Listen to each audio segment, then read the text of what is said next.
Hello mga mare, welcome to my mini vlog.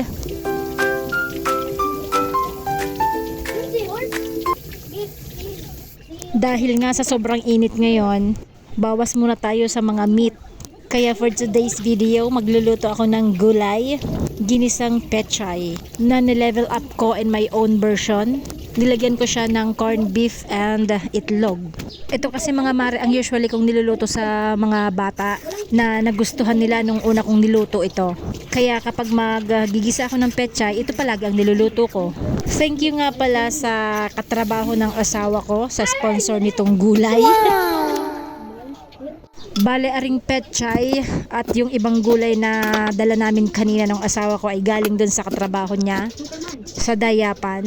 Kasi madami silang mga tanim na gulay na pinagbebenta. So pagka maraming gulay at umani sila, talagang tinatawagan niya yung asawa ko para bigyan kami ng gulay. So shout out sa kanya. Thank you ng marami at nakalibre na naman kami sa gulayin.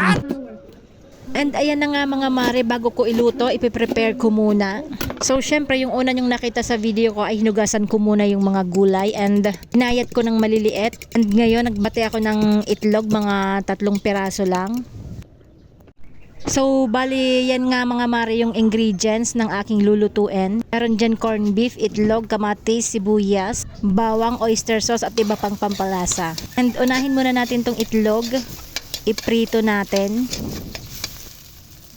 Dudurogin ko ng bahagya at pagka buo yan, nako yan lang ang kukuhanin ng isa nung bunso kong anak.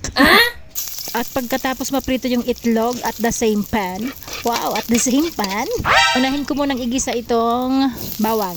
And then yung sibuyas, paghahaluin na natin para hindi sila mag-away, di ba?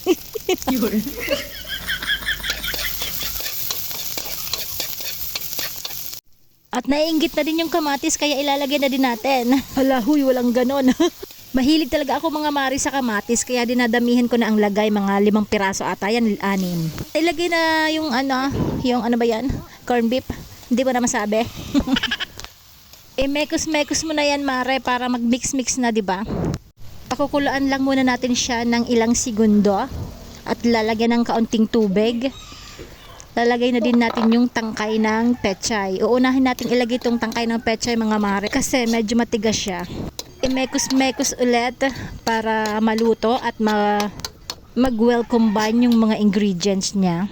Lalagyan ko na siya mga mare ng tubig na makakaluto na doon sa pati sa dahon ng pechay. And syempre titimplahan na natin siya para sumarap. Lalagyan ng oyster sauce, ng pamintang durog. Yung durog-durog ha, asin.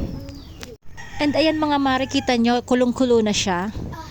Time na para ilagay yung dahon. Mukhang madaming dahon na pechay ito Pero don't worry, i-absorb yan ng sabaw natin. Just keep on mixing.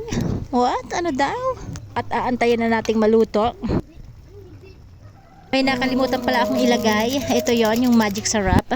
And ilalagay ko na din yung itlog, yung kanina. And 2 sili. Ilang segundo lang na pagpapakulo ay luto na ito mga mare. Ihanda na ang kanin. Yun lang mga mare, and that's all for today. Bye!